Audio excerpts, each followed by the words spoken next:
Oh, là, on n'entend pas. Là, c'est juste pour ça. Là. Ah bon, ce sont les films. Ouais, c'est pas mal.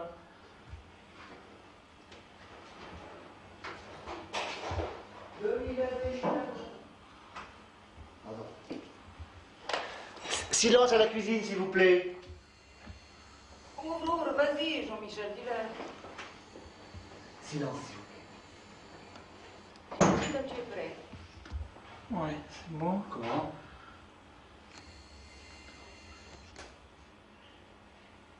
Voilà, c'est bon. Quand tu veux. لو خدوك ما هنا شايفينك تاني اسندد عليا انا واخداك البيت وتفضل مرمي بوحدك لا نعرف حاجه عنك ولا نشوفك واخدينه على انهي مستشفى ملوش حد غيرنا هنا لازم ازور لازم اعرف واخدينه على انهي مستشفى مفيش ازاي لازم اعرف اسيبه لوحده اوعي نراجع اوعي هتلاقينا مستنيين ياما انا هنا ورا السور ياما خايفين يفتكروا انهم خانوا بيهم ولا حد سامع ولا حد سائل انا وحسن هناخد بالنا منك لو خدوك ما هناش شايفينك تاني اتندد عليا انا واخداك البيت وتفضل مرمي لوحدك لا نعرف حاجه عنك ولا نشوفك واخدينه على انهي مستشفى Ouais, voilà. ما قصدكم صح Voilà. Très bien. دي اخر حفله في اعلان بقى مكتوب علينا الشقه مش لست زي يتقال الكلام ده يا رفعي كلهم يومين وتتحل مشاكل فلسطين وترجع لنا بالسلامة فين حسن؟ كان ليه اللي وداني السيما يا رب يا زي ما شفتوش طالع عمره ما اتأخر كده وانت زي الفل وانا الفل ولحد دلوقتي ما جاش وينسى كل اللي وراه وما هموش الا نفسه ما انت اصلا في المسائل دي تحس ازاي والله فيك هيختار حبلة حد يغير على حبلة Je tourne alors. Attends. Ainsi que l'intervieweur.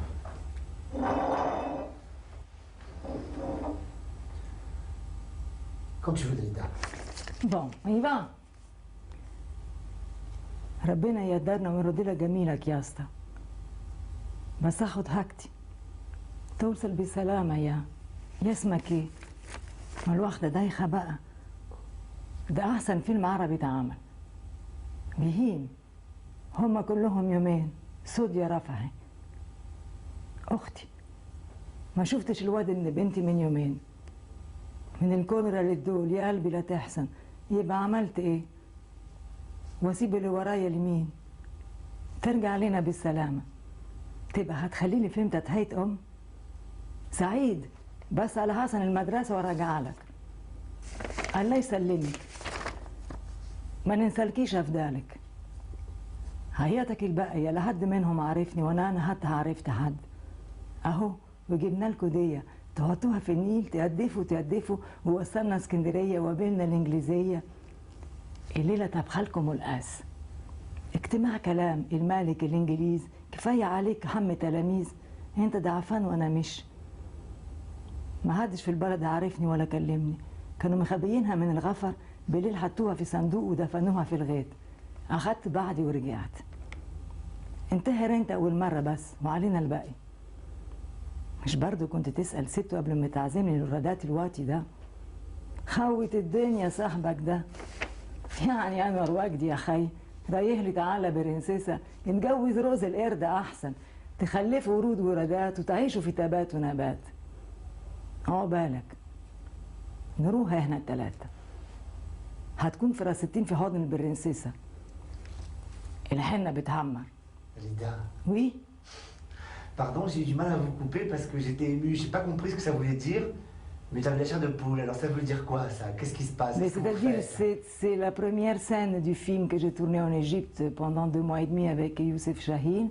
Et bien sûr, je l'ai tourné tout en langue égyptienne, je l'ai appris par cœur. Mais maintenant, il faut absolument que je puisse bien prononcer les mots. Alors presque tous les jours, j'ai un professeur d'arabe qui vient me faire répéter. Et là, si vous voulez, j'étais en train de lire la première scène du film. Okay. Alors j'ai été ému sans comprendre un mot d'arabe. Pourquoi? Mais je ne sais pas, peut-être l'intonation de la voix. Qu'est-ce qui se passe dans cette scène-là? Pourquoi je suis Non, ému, là dans cette scène, il se passe, bon, elle est dans un camion et puis elle dit que Dieu vous fasse arriver avec la santé, parce que l'arabe c'est une langue qui est très très enrichissante. Et après il y a une autre scène qui se passe avec le professeur et avec son petit-fils qu'elle a avec elle. Et puis il lui apporte une petite marque, ça veut dire un tout petit bateau qui lui offre à la sortie de l'école. Et après, elle lui dit, bon, ce soir, je vous ai, tabkhal komola, ça veut dire, je vous ai préparé un très très bon plat. Et puis, elle dit, mais ça suffit, toutes ces paroles-là, il vaut mieux que... parce qu'elle n'a pas été aussi, quand elle est revenue au village, pardon, je passe d'une chose à l'autre, quand elle est revenue à son village, et personne ne l'a reconnue. Parce que ça se passe au moment du choléra en 1947 en Égypte, et alors il y a plein de gens qui se cachent pour ne pas se montrer. Et ils ont très peur, et alors elle dit, personne dans le village m'a reconnu ni m'a parlé. Et pourtant, moi j'ai vu des gens qui ont été pris par le choléra, qui ont jeté dans le Sahara, dans le désert, et qui ont été malmenés. Et puis je ne pouvais rien, j'ai pris moi-même, et puis je suis partie, mais je regarde encore cette horreur dans mes yeux. Tu veux couper le coup, hein? On peut faire les mains. Alors? J'ai peur que ce soit un peu jaune. Ah non. Ça tourne. ربنا يقدرنا ونردلها جميلك يا اسطى. بس اخد حاجتي توصل بالسلامة يا اسمك ايه؟ ما الواحدة دايخة بقى. ده أحسن فيلم عربي اتعمل. بهيم. هم كلهم يومين سود يا رفحي. أختي ما شفتش الواد ابن بنتي من يومين. من الكودرة للدول يا قلبي لا تحزن. يبقى عملت ايه؟ واسيب اللي ورايا لمين؟ ترجع لنا بالسلامة. تبقى هتخلي لي فيلم تتهيت سعيد بسأل حسن في المدرسة وارجع لك. الله يسلمك. ما ننسلكيش في ذلك. حياتك الباقية لا حد منهم عارفني ولا انا حتى عرفت حد. اهو وجبنا لكم دي تحطوها في النيل تهدفوا ووصلنا اسكندرية وقابلنا الانجليزية. الليلة تخبها لكم القاس. اجتماع كلام المالك الانجليز مش كفاية عليك هم تلاميذ. انت ضعفان وانا مش. ما حدش في البلد عارفني ولا كلمني. كانوا مخبيينها من الغفر بالليل حطوها في صندوق ودفنوها في الغيط. اخدت بعضي ورجعت. Vous parlez arabe? Pardon. Oui. Vous parlez arabe? Non, je ne parle pas arabe. Là, je suis en train de lire le texte dont j'ai tourné il y a 2 mois et demi en Égypte, le film avec Youssef Chahine. Bien sûr, je le connais par cœur, je n'ai pas besoin de le lire, mais je le lis parce que comme je dois le doubler en égyptien, il faut absolument que je prononce le mot exactement comme il faut, la ha, le sad. Tout ça, c'est un peu difficile, bien sûr, pour nous, gens latins, mais il faut absolument que je l'apprenne et tous les jours, j'ai mon prof qui vient me faire apprendre la prononciation en égyptien. Ok. Alors là, c'était très émouvant et je comprenais rien. C'est un film émouvant, racontez-moi un peu ce que vous avez Ah, mais c'est merveilleux, si ça émeut déjà sans comprendre, ça va. Mais c'est-à-dire, c'est une femme qui arrive au village dont il y a le choléra, parce que le film, il se passe en 1947 pendant l'épidémie du choléra en Égypte. Elle arrive très fatiguée du deuil de sa sœur. Et puis, elle rencontre des gens dans la rue, des gens malades. Elle est très émue. Elle dit au revoir, bien sûr, à son chauffeur de l'avoir bien amené. Et puis, elle rencontre... Ah oui, c'est ça, oui. Et puis, elle rencontre, en allant vers sa maison, le patron du cinéma, parce qu'elle adorait aller au cinéma. C'était sa seule... comment dire, c'est son loisir. Son seul loisir, c'était d'aller au cinéma. C'est son seul divertissement. Et puis, il commence à se parler en disant, enfin, lui demande comment va son petit-fils, elle dit qu'elle n'a pas vu depuis 2 jours, et puis elle dit aussi, lui raconte tout ce qu'elle a vu d'horreur avant d'arriver au village, et tous les gens qui sont jetés dans le désert par le choléra et tout ça.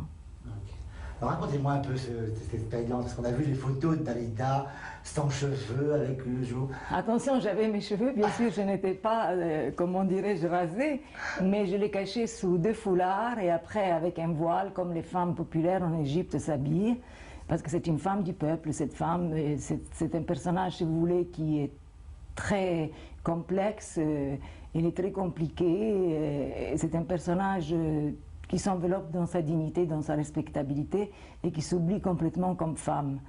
Et puis la rencontre avec un montreur de singes c'est un homme qui est complètement différent d'elle, c'est un homme complètement libéré, essaye petit à petit de la refaire devenir une femme, ce qu'elle est réellement, vous voyez. Ok. Le film s'appelle comment? Et le film, il s'appelle Le 6e jour et il sortira en automne dans toute la France. Ok. Ça veut dire quoi le 6e jour? Le 6e jour, c'est parce qu'on disait là-bas, au Caire, en Égypte, que le choléra, après le 6e jour, un enfant ou un adulte serait guéri ou pas. Donc, elle attend le 6e jour pour savoir si son petit-fils va être guéri ou pas. Ok. Alors, Dalida, actrice, ça nous fait plaisir parce que... Mais c'est-à-dire, j'aime beaucoup, mais c'est en même temps une sorte de perte d'identité de soi-même parce qu'on rentre dans le personnage. Je n'étais plus Dalida, j'étais Sadia, le nom de l'héroïne du film. Et je dois dire que Joe Shahin, c'est un voleur d'âme parce qu'il vous demande de tout. Il vous demande de toutes les blessures que la vie vous a faites pour les faire sortir dans le film. Et il est vrai que j'étais chercher au fond de moi des souffrances latentes que nous avons tous au fond de nous-mêmes et essayer de rentrer dans les personnages et de les faire revivre. Ok. C'est plus facile c'est mieux d'être chanteuse ou mieux d'être actrice? Ah non, je crois que le musical, c'est une excellente école, que c'est une école très difficile et très dure, et c'est beaucoup plus facile, je crois, de faire du cinéma que de chanter sur une scène, parce qu'il y a le contact avec le public, c'est quelque chose de direct, ça n'a rien à voir. Dans le cinéma, si on se trompe, on peut recommencer, tandis que sur la scène, c'est un peu différent. Et je dois dire aussi que presque les plus grands acteurs viennent du musical, comme Gabin, comme Michel Simon, comme Fernandel, comme Rému, comme Aznavour, comme... Yves Montand, comme Johnny Hallyday maintenant. Donc l'école du musical, c'est une école superbe pour ça. Okay.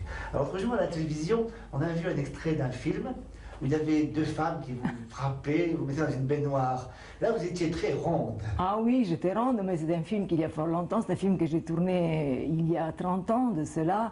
Et bien sûr, j'avais 30 ans de moins, mais j'avais quelques kilos de plus, oui, c'est exact. Et alors pourquoi vous êtes devenue si mince? Parce que vous étiez vraiment très appétissante à l'époque. Mais il faut dire qu'en Égypte, les gens, ils sont un peu bien rondelés, vous savez, au Caire. Alors je me laissais un tout petit peu aller, et puis la nourriture là-bas, c'est une nourriture qui est solide, qui fait grossir, quoi. Tandis qu'en venant en France, bien sûr, je me suis dit, je ne peux pas rester comme ça, sinon je vais devenir la maman. Les mamas du sud de l'Italie, ma maman méditerranéenne. Alors j'ai fait un régime et j'ai perdu quelques kilos. Et puis, depuis toujours, maintenant, je ne mange qu'une fois par jour, je fais attention. Bien. Est-ce que, en faisant ce film, vous avez voulu casser votre image? Mais de toute façon, l'image, il faut la casser, parce que quand on rentre dans un personnage, ce n'est plus l'image que nous avons de nous-mêmes, c'est-à-dire l'image de la chanteuse avec des cheveux, avec des robes en strass, des robes superbes. Là, c'était vraiment... Il fallait bien rentrer dans la peau de ce personnage qui était complètement différent de ce que je suis sur scène. Et donc, c'est une femme qui est très digne, qui est très respectable.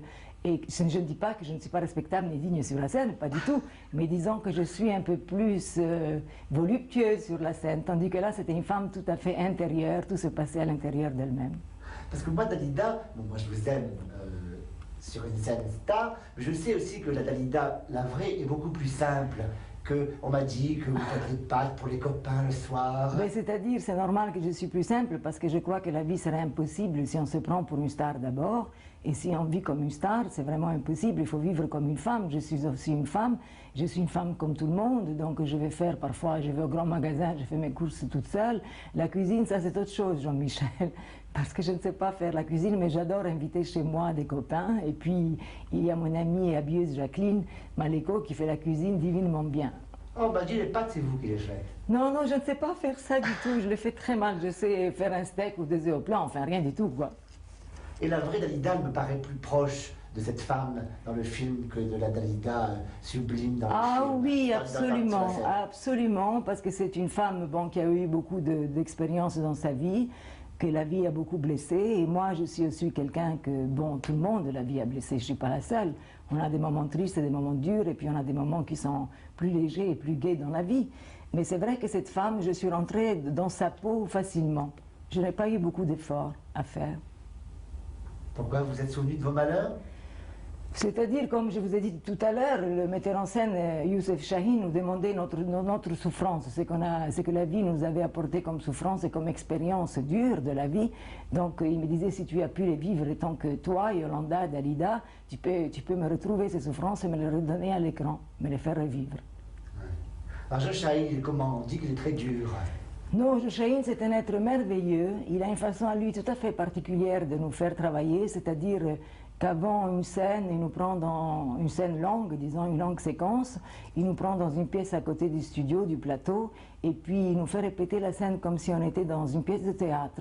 Et une fois qu'il nous l'a bien expliqué, qu'il nous a expliqué bien le caractère des personnages, qu'il nous a dit les intentions qu'il fallait avoir, on arrive en studio et bien sûr, comme vous savez, les plans il y a plusieurs plans dans une séquence, donc les phrases sont coupées. Et parce que bon, il y a parfois le premier plan d'un personnage et puis le premier plan de l'autre. Donc les plans sont coupés, mais on a vraiment, nous, l'atmosphère, on l'a, il nous l'a donnée. Donc on sait exactement comment il faut travailler. Et je dois dire que c'est un homme qui est très aimé par tout le monde parce qu'il nous faisait travailler beaucoup. Il nous faisait travailler presque 15 heures par jour. Et 15 heures par jour, je crois que nulle part on travaille 8 heures par jour partout, mais comme on l'aimait bien et l'équipe aussi, on disait rien. Et puis il était toujours en forme, alors on ne pouvait pas dire nous on est fatigué quand lui il était en forme, on disait rien, on travaillait. Bien, vous aviez un peu, on vous voyait un peu moins quand même là, après toutes ces grandes scènes, Palais des Sports, etc. Puis là on dirait que vous voulez revenir encore. Mais c'est-à-dire je n'ai jamais quitté la scène, c'est-à-dire je n'ai pas fait une rentrée à Paris. Voilà, mais j'ai toujours continué à chanter en France, dans les villes de France ou alors à l'étranger. Je n'ai jamais quitté la scène. Et maintenant, il est vrai que je pense de faire une rentrée à Paris parce que ça va faire presque 6 ans que je n'ai pas fait Paris et ça commence un peu à me manquer. L'Égypte toujours, parce qu'on parle de ce Cléopâtre. Oui, il se peut qu'il y ait une comédie musicale qui est en train de se monter. C'est quelque chose de très difficile parce que Cléopâtre, bon, c'est quand même quelque chose d'énorme, de grandiose. Il faut que la scène soit superbe, soit sublime, il faut que ça soit très riche. Donc il faut trouver l'argent, il faut trouver le théâtre, il faut trouver le compositeur. Mais on a déjà trouvé quelqu'un d'important, c'est le metteur en scène, c'est Vittorio Rossi, c'est lui qui a monté à Bercy l'Aïda et Turandot. Ah oui, d'accord. Alors vous me paraissez quand même, bon, vous êtes très entouré. Par votre frère d'abord, puis par cette bande à Dalida. Mais en fait, je vais dire, vous me paraissez quand même un peu seul, j'ai l'impression. Oui, c'est vrai, je suis seule, mais je suis entourée bien sûr par ma famille parce que nous travaillons dans la cellule familiale avec un ami qui est Antoine. Mais sinon, mais lui aussi, il fait partie, vous savez, de la famille maintenant. Ça fait longtemps qu'on se connaît. Mais il est vrai qu'il y a au moins une partie qui est très seule, mais je crois que cela fait partie un peu des gens qui sont du signe du Capricorne. Et puis ma solitude, elle ne me pèse pas tellement parce que finalement, bon, j'ai mon travail, puis j'ai mes amis, et puis de temps en temps, quand on se retire, on fait un peu le bilan de soi-même, et on se regarde au fond de soi-même, et puis on se connaît un peu mieux. Et alors quand vous regardez? Bon, quand je me regarde, j'ai l'impression d'être un parlement parce qu'il y a plusieurs Dalida ou Yolanda qui sont en moi. Et alors il faut que je mette tout ce beau monde d'accord. Okay. Parce que je suis en fin de batterie. Voilà. Oui, parce que quand je disais ça, c'est que j'ai un peu peur que toute cette bande à Dalida décide un peu trop à votre place. Non, c'est-à-dire, bien sûr, sont eux au départ qui connaissent le travail, qui font toute la préparation du travail, mais jamais quelque chose se fait sans mon accord, bien sûr. Et on se consulte et puis on tranche ensemble. C'est bien vrai, ça? Ah oui, absolument. Mais je ne suis pas quelqu'un qui se fait mener par le bout du nez comme ça. C'est-à-dire, c'est toujours vous qui décidez. Mais à la fin, oui, à la fin, c'est moi qui décide. Mais vous savez, ils sont terribles autour de moi parce qu'ils me préparent la chose tellement bien que quand ils savent que c'est quelque chose de bien, enfin, j'arrive pas à dire non. Je dis oui, d'accord. Alors justement, est-ce qu'il y a des choses qui vous ont fait... Est-ce qu'il y a des choses que vous regrettez avoir faites? Non, je ne pense pas. Moi, je pense que ce que je regrette, c'est ce que je ne fais pas. Mais je ne regrette rien de ce que je fais parce que ça fait partie de ma vie, ça fait partie de moi, ça fait partie des choses que la vie m'a amenées. Et puis, je n'ai pas à regretter. Oui, peut-être, oui, mais ça, il y a fort longtemps, quand il y avait l'époque du twist et de yéyé, que j'ai dû un peu me plier à cela et je n'aimais pas tellement ça. Ça a été une époque que je n'aime pas beaucoup de ma carrière, disons. Ah bon, pourtant... Alors... Pourtant, j'ai eu 2 numéros 1 pendant ce temps-là, mais ce n'était pas tout à fait moi-même. Enfin, disons que je suivais un peu le cours et le goût du public. Chose que je ne fais plus parce que je ne fais que des choses que j'aime. Là, je viens de sortir un album, un 30 cm, avec de nouvelles chansons qui fêtent mes 30 années de carrière et sont des chansons de femmes, sont des chansons qui me vont bien. Alors, cette émission s'appelle Superstar. Oui. Vous êtes une superstar? Non, moi je ne me prends absolument pas pour une superstar. Moi je prends pour quelqu'un qui aime son travail et puis qui essaye de le faire le mieux possible et puis c'est tout, voilà. Oh, mais il y a un secret quand même. Je ne crois pas qu'il y a des secrets. Je crois qu'il y a une forte volonté de réussir, une ambition, c'est certain. Et puis c'est surtout le travail, de beaucoup travailler. Et le fait que vous ne mentiez pas au public, peut-être aussi. Ah, mais on ne peut pas mentir au public, parce que si on ment au public, il le sait tout de suite. Le public a un sixième sens et il sent tout de suite si les personnes elles sont sincères ou pas. Et surtout à la télévision. Alors la caméra, là, elle ne vous loupe pas du tout. Et vous êtes sincère alors tout le temps? Mais j'essaye de l'être absolument. Enfin, je suis comme tout le monde, mais je crois que je suis assez sincère, oui. D'ailleurs, je ne pense pas avoir beaucoup menti dans ma vie, parce que je tiens énormément à la vérité, quoi qu'elle soit, parce que finalement, il n'y a pas de beau, il n'y a pas de laid. Les choses sont à leur place ou ne le sont pas, c'est tout. Justement, à propos de beauté, vous vous trouvez belle? Oh non, alors ça, je n'aime pas du tout me voir.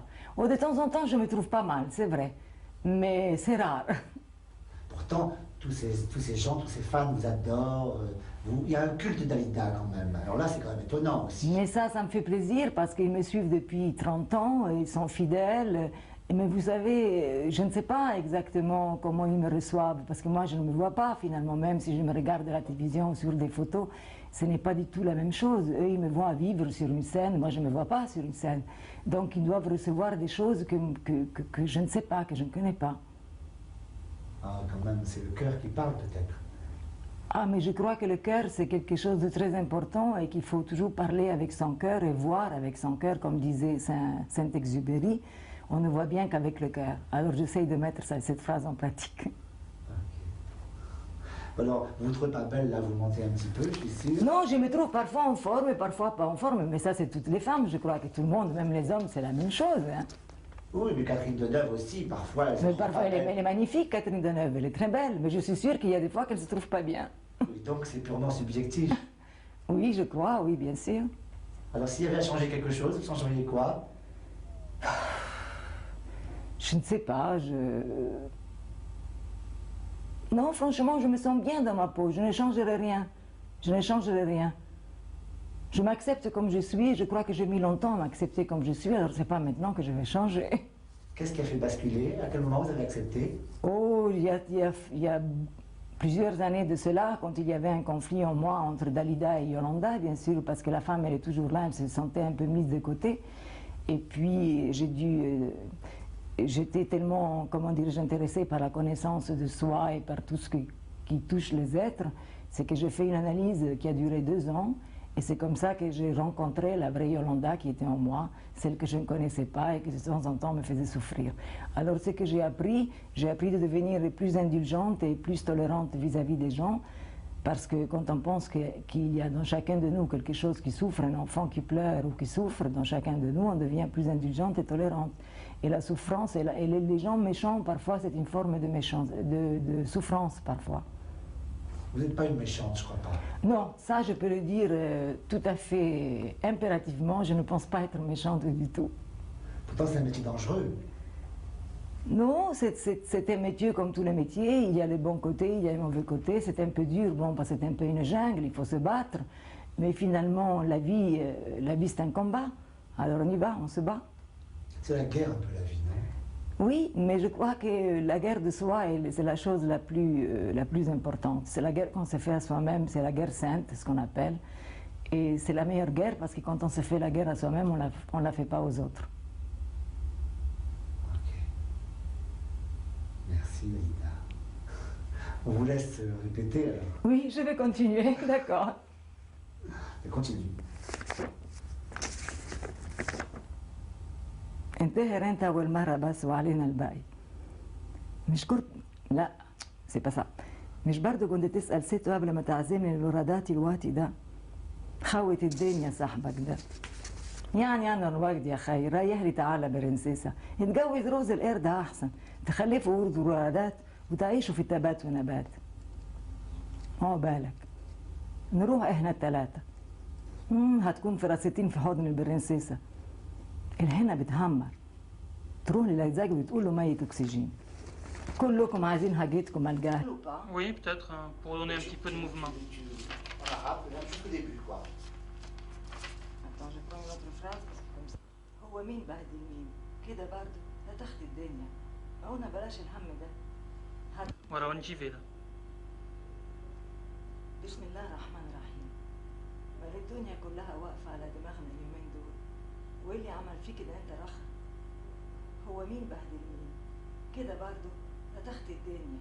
ما قلنا بلاش الهم ده. حد هغسلهولك تاني. عندك حاجة تقول؟ Ouais, voilà, c'est bon. On va pas les cassettes là-bas? Où ça? Quand tu veux, David. حد هغسلهولك تاني. عندك حاجة توفرها على ده؟ لا هقول طبعا، اصل انا فتاني. انا بشوف فيلم كده عظيم تاني وتاني. فين التليفون؟ هو تتحرك يا حسن. Voilà. هو تتحرك يا حسن. امال احنا رحنا فين؟ بيقولوا موجة الوباء خلصت. كلها يومين وربنا يصحيها. محدش يعالج. والمدعي اللي ما يعرفش ان بيرميهم في الخيم في الصحراء صالح ابن اختي فضل ينادي على امه من ورا السوق. هو وكتير زيه كل الاهل. اللي ينادي ابوه يا اخوه يا عالي يابا يا ناس. خايفين اهلهم ما يسمعهمش. ياما انا هنا ورا السوق. ياما خايفين اهلهم يسخروا بيهم. ولا Ok, c'est bon. لو خدوك ما احنا شايفينك تاني. اتسندن عليا انا وحدك البيت وتفضل مرمي لوحدك. لا نعرف حاجة عنك ولا نشوفك. واخدينه على انهي مستشفى؟ من الاول؟ Oui. لو على معبودة دي معبودة بشكل. méchant, terrible. وي لو على معبودة دي معبودة بشكل. دي معبودة دي معبودة بشكل. في دي بقى عندك حق. في دي بقى عندك حق. في دي بقى عندك حق. اوكي هنعملها؟ روحي réserve un peu ta voix. Oui, parce que après au revoir, merci. C'est bon, Bruno, monsieur. Et après on va doubler le monsieur qui est là, D'accord. qui va faire sa liste. Ah oui, Mao, oui, Il est c'est venu vrai. exprès pour... Bon, d'accord. pour se Je doubler. te laisse la place, Mao. Ah non, mais continuez. Oui, oui, On a juste cette boucle-là. Oui, et après... قول لسانك عليا. ايوه اقول لك. ايوه قول لي. وبعدين خلصنا؟ لا لا خلصنا عشان Après on a la بعدين. bobine 11. أيوة. Là c'est la bobine 10. Ça c'est la bobine 10, On 11 après. Après on fait... في بعد بعدين في كده لما اختي ماتت رجعت لهم البلد. اتاري نصهم راح من الكوليرا. اتاري نصهم. اتاري نصهم راح من الكوليرا. اتاري نصهم. اتاري نصهم. نصهم. اتاري نصهم راح من الكوليرا ونص التاني ناسين حتى نامين. معقولة الواحدة تقعد ناسين ونادى تقعد وتتنتف كده ريشة ورا ريشة. C'est tout. Non, il y a, après il y a معلش انا غلطت. Attends, ça c'est la 1102. Ça c'est après. Oui, oui, non, mais juste on fait une répétition. Bon, on revient. Oui, mais faisons une... Oui, une par une. To get the basic tone, which is D'accord. running. D'accord. We went through 2 shots, now we'll go to 1. D'accord. Ok. Très bien. Alors. بعدين في التانية لما اختي ماتت رجعت لهم. رجع. Le premier ne le prend pas trop bas. ما تلفلنا سجارة. Et puis il fait le... اسكت. لا سي با سا. مش برضه كنت تسأل ست قبل ما تعزمني المرادات الوقت ده. خوت الدنيا صاحبك ده. Pour faire du cinéma, Dalida, qui nous a quittés ces jours-ci, est allée jusqu'à apprendre l'arabe pour tourner le 6e jour, en Égypte, sous la direction de Youssef Chahine.